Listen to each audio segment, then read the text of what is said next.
السلام علیکم ورحمۃ اللہ وبرکاتہ۔ نحمدہ ونصلی علی رسولہ الکریم، اما بعد فاعوذ باللہ من الشیطان الرجیم، بسم اللہ الرحمن الرحیم۔ رب اشرح لی صدری ویسر لی امری واحلل عقدۃ من لسانی لیفقہوا قولی۔ اللہ تعالیٰ فرماتے ہیں اس جب تسعدون تم باغے چلے جا رہے تھے، ولا تعلمون ولا اور نہ ہی تعلمون تم مڑ کر دیکھ رہے تھے، علی احد کسی ایک کی طرف، والرسول اور رسول جو ہے صلی اللہ علیہ وآلہ وسلم، یدعوکم بلا رہے تھے تم کو، فی اخراکم تمہارے پیچھے سے۔ جب جنگ احد میں مسلمانوں کی فتح اچانک سے شکست میں بدل گئی، کافروں نے اچانک سے مسلمانوں پر حملہ کر دیا تو مسلمانوں میں افراتفری پھیل گئی، جس کی وجہ سے بعض مسلمانوں نے راہ فرار اختیار کی۔ تو اس آیت میں اسی کا بیان ہے۔ اللہ تعالیٰ فرماتے ہیں کہ اے مسلمانوں، جب تم باغے چلے جا رہے تھے اور نہیں کسی ایک کی طرف مڑ کر دیکھ رہے تھے، اور اللہ کے نبی تمہیں آوازیں دے رہے تھے، الیہ عباد اللہ، الیہ عباد اللہ، اے اللہ کے بندو میری طرف آؤ، اے اللہ کے بندو میری طرف آؤ۔ لیکن اس افراتفری کے عالم میں کسی نے بھی آپ کی آواز نہ سنی، تو اللہ تعالیٰ فرماتے ہیں فَأَصَابَكُمْ پس دیا تم کو اللہ نے، غمًا غم بغم ایک غم کے بعد، یعنی اللہ نے تمہیں غم پر غم دیے۔ امام ابن کثیر فرماتے ہیں کہ پہلے غم سے مراد مسلمانوں کی فتح کا چھن جانا اور مالک نعمت کا چھن جانا، اور دوسرے غم سے مراد مسلمانوں کو زخم پہنچنا اور مسلمانوں کا جنگ میں شہید ہونا۔ لِکَیْلَا تاکہ نہ تحزنوا تم غم کھاؤ، علی اس پر ما فاتکم جو چھن گیا تم سے، ولا اور نہ ہی ما اصابکم جو پہنچا تم کو، یعنی مسلمانوں سے فتح چھن گئی، مسلمانوں سے مال غنیمت چھن گیا، ولا اور نہ ہی ما اصابکم جو پہنچا تم کو، یعنی مسلمانوں کو زخم پہنچے اور مسلمان اس جنگ میں شہید ہوئے۔ واللہ اور اللہ تعالیٰ خبیر خبر رکھنے والا ہے، بما تعملون جو بھی تم عمل کرتے ہو۔ ثم پھر انزلہ نازل کی، علیکم تم پر، من بعد الغم بعد غم کے، امانتاً امن والی، نعاساً اونگ، یغشا جو کہ طاری ہو گئی، طائفتاً ایک جماعت پر، منکم تم میں سے، یعنی اللہ نے اس افراتفری کے بعد مسلمانوں پر پھر سے فضل فرمایا اور مسلمانوں پر امن والی اونگ طاری کر دی۔ یہ اونگ جو تھی یہ اللہ کی طرف سے سکینت اور نصرت کی دلیل تھی۔ حضرت ابو طلحہ انصاری رضی اللہ تعالیٰ عنہ بیان کرتے ہیں کہ میں بھی ان لوگوں میں شامل تھا جن پر احد کے دن اونگ طاری ہوئی، حتیٰ کہ حضرت ابو طلحہ فرماتی ہیں کہ میرے ہاتھ سے تلوار گر جاتی، میں پھر اٹھاتا اور پھر گر جاتی۔ اللہ فرماتے ہیں فَطَائِفَةٌ اور ایک جماعت نے، قد تحقیق اہمتہم اہمیت دی انہوں نے، انفسہم اپنے نفسوں کو، اس گروہ سے مراد منافقین کا گروہ ہے، یظنون وہ گمان کرتے تھے، باللہ اللہ کے بارے میں، غیر الحق نہ حق، ظن الجاہلیتی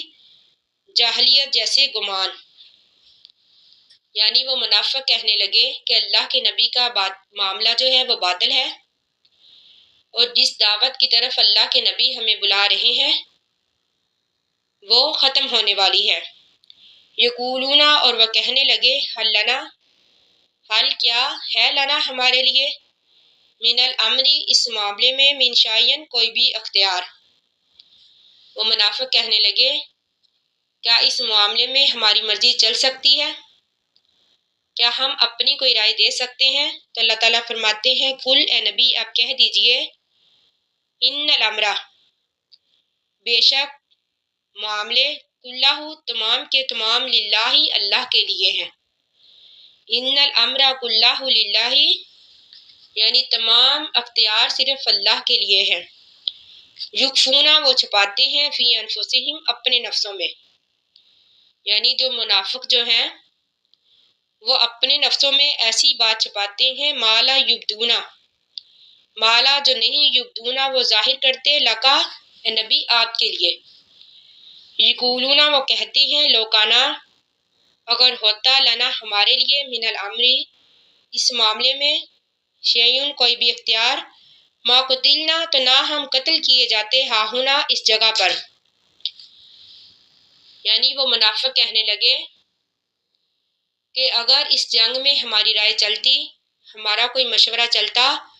تو ہم اس جنگ میں قتل نہ کیے جاتے۔ تو اللہ تعالیٰ فرماتے ہیں کل اے نبی آپ ان سے کہہ دیجئے لو کنتم اگر تم ہوتے فی بیوتکم اپنے گھروں میں، لا بارز الذین لا بارزہ تو نکل آتے الذین وہ لوگ کتبہ جن پر فرض کر دیا گیا تھا علیہم ان پر قتل ہونا، الی مزاجہم اپنی قتل گاہوں کی طرف، مزاجہم کا معنی اپنے ٹھکانوں کی طرف، اپنے قتل گاہوں کی طرف۔ تو اللہ تعالیٰ فرماتے ہیں کہ نبی صلی اللہ علیہ وآلہ وسلم آپ ان سے کہہ دیجئے کہ اگر تمہارا موت کا وقت یہی مقرر ہوتا تو تم اپنے گھروں سے بھی اس طرف نکل آتے، یعنی اگر تم اپنے گھروں میں ہوتے جنگ میں حصہ نہ لیتے، لیکن اگر تمہارا مرنا اس جگہ لکھا ہوتا تو تم ضرور میدان جنگ کی طرف نکل آتے۔ وَلِيَبْتَلِيَ اللَّهُ وَلِيَبْتَلِيَ تاکہ آزمائے اللہ تعالیٰ ما فی صدورکم جو تمہارے سینوں میں ہے، یعنی اللہ تعالیٰ تم کو آزمائے، یعنی جیسا کہ ہم نے پیچھے پڑھا کہ مسلمانوں کی شکست میں اللہ تعالیٰ کی بہت ساری حکمتیں تھیں، ان میں سے ایک یہی بھی تھی کہ اللہ تعالیٰ مسلمانوں کو آزمائے تاکہ اللہ تعالیٰ مسلمانوں کو منافقوں سے علیحدہ کر دے، والی محیصہ تاکہ صاف کر دے ما فی قلوبکم جو تمہارے دلوں میں ہے، واللہ اور اللہ تعالیٰ علیم جانتا ہے بذات صدور سینوں کی باتوں کو۔ ان الذین بے شک وہ لوگ تولو جو کہ پھرے یعنی بھاگے، منکم تم میں سے یوما اس دن التقا آمنے سامنے ہوئی جمعانی دو جماعتیں، انما بے شک یعنی جنگ احد والے دن، اللہ تعالیٰ فرماتے ہیں ان الذین بے شک وہ لوگ تولو جو پھر گئے منکم تم میں سے، یوما اس دن کے التقا آمنے سامنے ہوئی الجمعانی دو جماعتیں، انما بے شک استزلہم گمراہ کر دیا ان کو شیطان نے بھی بعض اس وجہ سے ما کسبوا جو انہوں نے کمایا،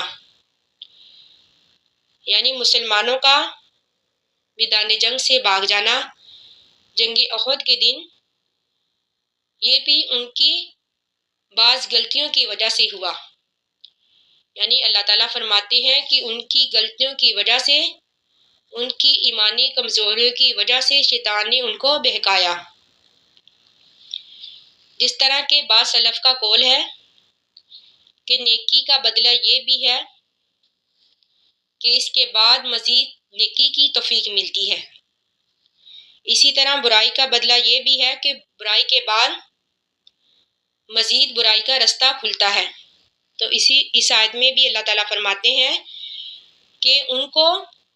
ان مسلمانوں کو شیطان نے بہکایا، وَلَقَدْ البتہ تحقیق عفا اللہ معاف کر دیا اللہ تعالیٰ نے عنہم ان کو، ان اللہ بے شک اللہ تعالیٰ غفور معاف کرنے والا ہے، حلیم بردبار ہے، تحمل مزاج ہے، حوصلے والا ہے، یعنی اللہ تعالیٰ نے اب ان صحابہ کو معاف فرما دیا ہے۔ یا ایھا الذین اے لوگو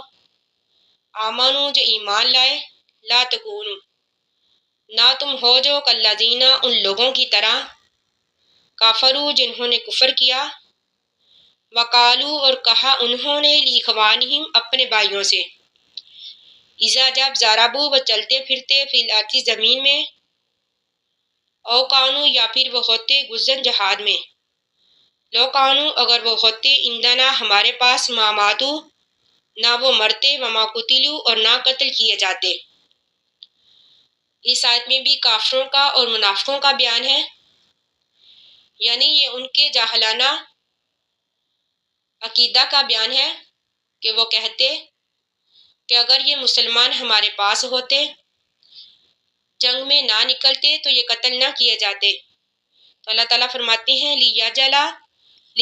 اللہ تاکہ کر دے اللہ تعالیٰ ذالکا ان باتوں کو حسرت فی قلوبہم ان کے دلوں میں، یعنی ان کے عقیدے ہی ایسے ہیں، یعنی ان کے جاہلانہ عقیدوں کی وجہ سے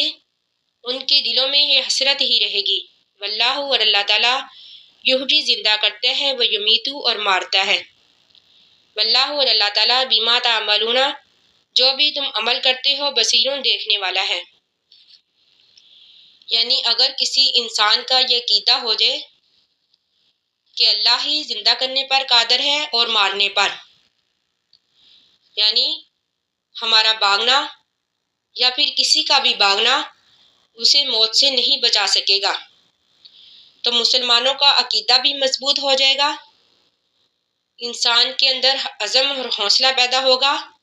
کبھی بھی انسان میدان جنگ سے نہیں بھاگے گا۔ تو اللہ تعالیٰ فرماتے ہیں ولائن اور اگر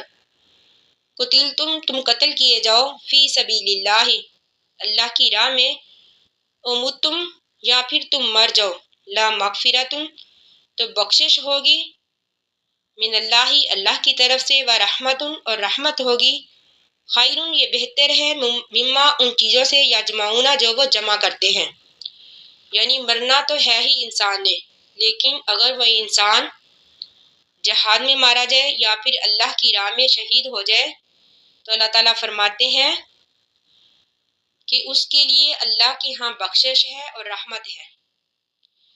اور یہ بخشش اور یہ رحمت